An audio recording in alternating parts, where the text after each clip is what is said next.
Hi everyone, welcome back to Library Time with Mrs. Poole. December is a month full of wonderful celebrations. Everybody has their own traditions and their own holidays they celebrate. One of the holidays that is December 26th this year, will be celebrated on December 26th, is Kwanzaa. And this story is called Seven Spools of Thread, a Kwanzaa story. It is written by Angela Shelf Medearis and illustrated by Daniel Minter. And it's a really cool story. I want you to think as I'm reading it and sharing it with you what the lesson is in this story. So think about the lesson it's teaching you as I'm reading it, okay? That's your mission. All right, here we go. We'll start with an African proverb.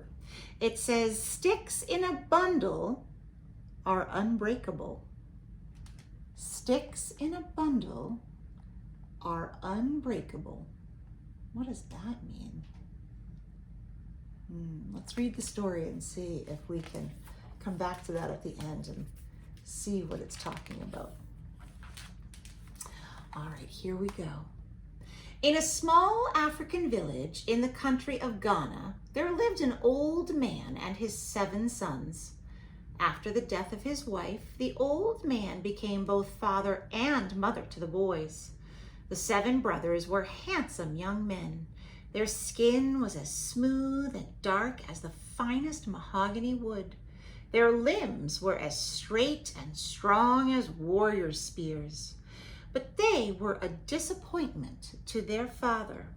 From morning until night, the family's small home was filled with the sound of the brothers quarreling.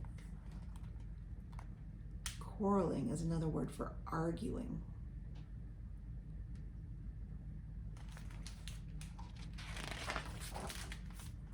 As soon as the sun brought forth a new day, the brothers began to argue. They argued all morning about how to tend the crops. They argued all afternoon about the weather. "It is hot," said the middle son. "No, a cool breeze is blowing," said the second son. They argued all evening about when to return home. "It will be dark soon," the youngest said. "Let's finish this row and begin anew tomorrow." "No, it's too early to stop," called the third son. "Can't you see the sun is setting?" shouted the sixth son.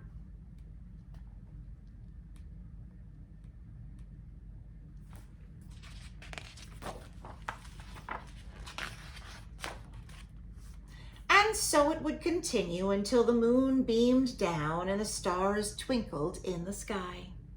At mealtime, the young men argued until the stew was cold and the fufu was hard. "You gave him more than you gave me," whined the third son. "I divided the food equally," said their father. "I will starve with only this small portion on my plate," complained the youngest. "If you don't want it, I'll eat it," said the oldest son. He grabbed a handful of meat from his brother's plate. "Stop being so greedy," said the youngest. And so it went on every night. It was often morning before the 7 brothers finished dinner.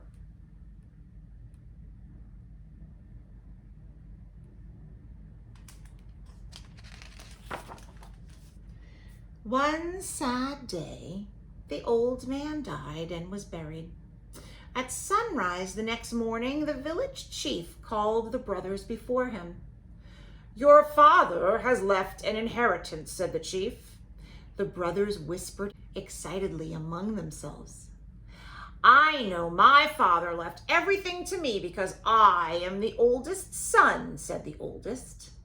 "I know my father left everything to me because I am the youngest son," said the youngest. "He left everything to me," said the middle son. "I know I was his favorite." "Ah!" said the second son, "everything is mine." The brothers began shouting and shoving. Soon all 7 were rolling around on the ground, hitting and kicking each other. "Stop that this instant," the chief shouted. The brothers stopped fighting. They shook the dust off their clothes and sat before the chief, eyeing each other suspiciously.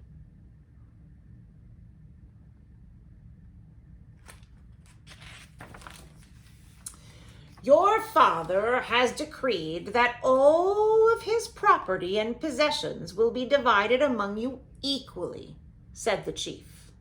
But first, by the time the moon rises tonight, you must learn how to make gold out of these spools of silk thread.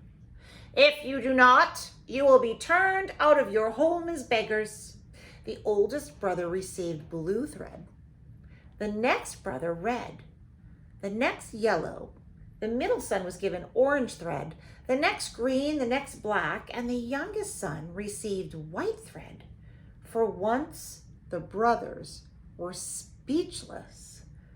Let's go through that again. One received blue, one received red, one received yellow, then orange, then green, then black, and then white. And they have to make gold out of all those colors? How are they going to do that? The chief spoke again. From this moment forward, you must not argue among yourselves or raise your hands in anger toward one another. If you do, your father's property and all his possessions will be divided equally among the poorest of the villagers. Go quickly, you only have a little time. The brothers bowed to the chief and hurried away.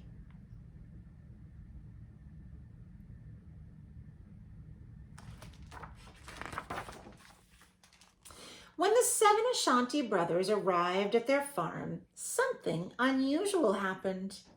They sat side by side from the oldest to the youngest without saying anything unkind to each other. My brothers, the oldest said after a while, let us shake hands and make peace among ourselves. Let us never argue or fight again, said the youngest brother. The brothers placed their hands together and held each other tightly. For the first time in years, peace rested within the walls of their home.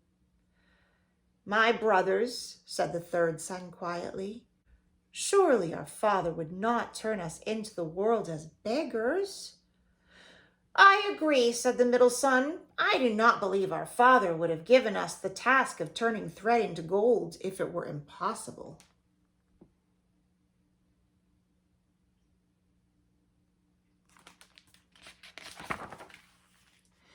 Could it be, said the oldest son, that there might be small pieces of gold in this thread?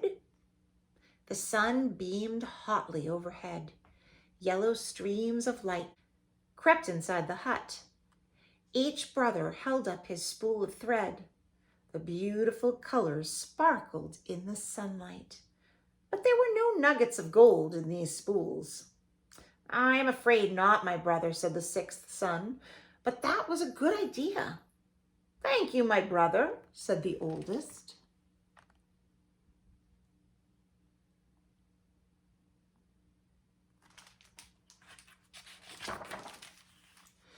Could it be, said the youngest, that by making something from this thread that we could earn a fortune in gold? Perhaps, said the oldest, we could make cloth out of this thread and sell it. I believe we can do it. This is a good plan, said the middle son, but we do not have enough of any one color to make a bolt of cloth. What if, said the third son, we weave the thread together to make a cloth of many colors? But our people do not wear cloth like that, said the fifth son. We wear only cloth of one color. Maybe, said the second, we could make a cloth that is so special everyone will want to wear it. My brothers, said the sixth son, we could finish faster if we all worked together.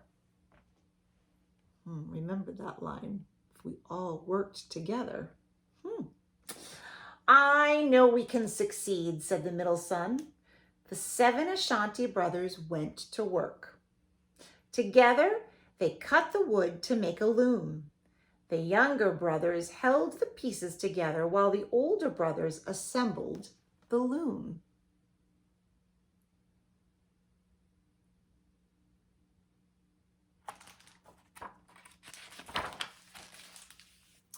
They took turns weaving the cloth out of their spools of thread. They made a pattern of stripes and shapes that looked like the wings of birds. They used all the colors, blue, red, yellow, orange, green, black, and white. Soon the brothers had several pieces of beautiful, multicolored cloth.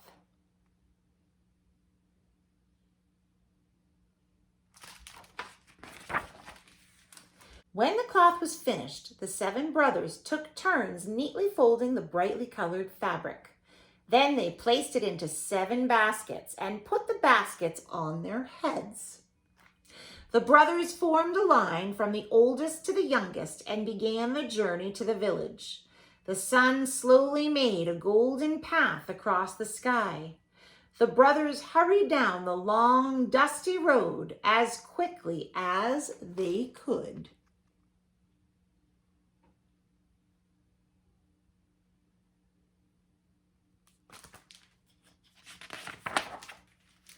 As soon as they entered the marketplace, the 7 Ashanti brothers called out, "Come and buy the most wonderful cloth in the world. Come and buy the most wonderful cloth in the world." They unfolded a bolt and held it up for all to see. The multicolored fabric glistened like a rainbow. A crowd gathered around the 7 Ashanti brothers. "Oh," said one villager, "I have never seen cloth so beautiful. Look at the unusual pattern." "Ah," said another, "this is the finest fabric in all the land. Feel the texture."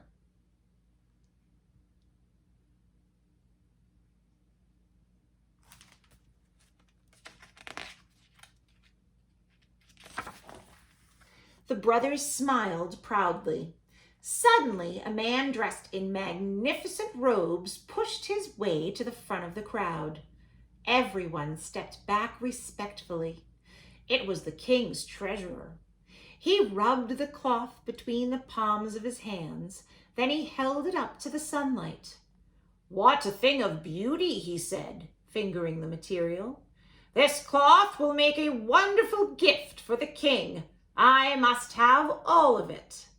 The 7 brothers whispered together. "Cloth fit for a king," said the oldest, "should be purchased at a price only a king can pay. It's yours for 1 bag of gold." "Sold," said the king's treasurer. He untied his bag of gold and spilled out many pieces for the brothers.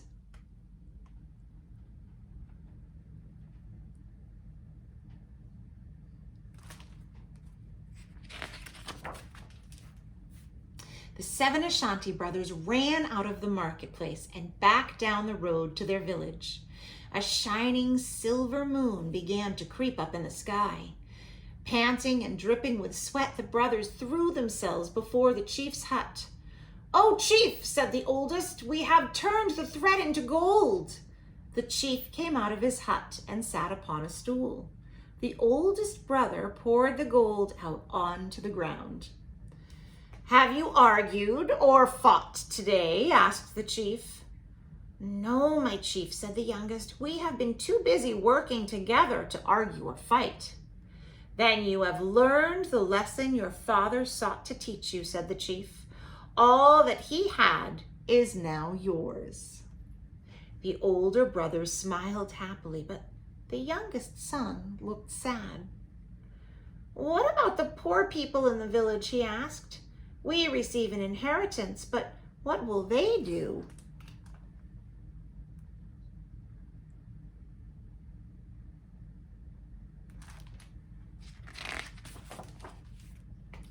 "Perhaps," said the oldest, "we can teach them how to turn thread into gold." The chief smiled. "You have learned your lesson very well." The 7 Ashanti brothers taught their people carefully. The village became famous for its beautiful multicolored cloth, and the villagers prospered.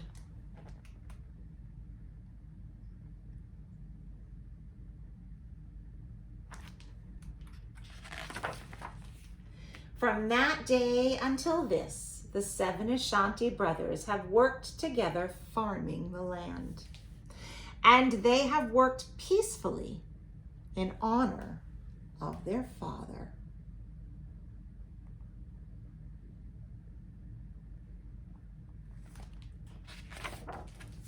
The end.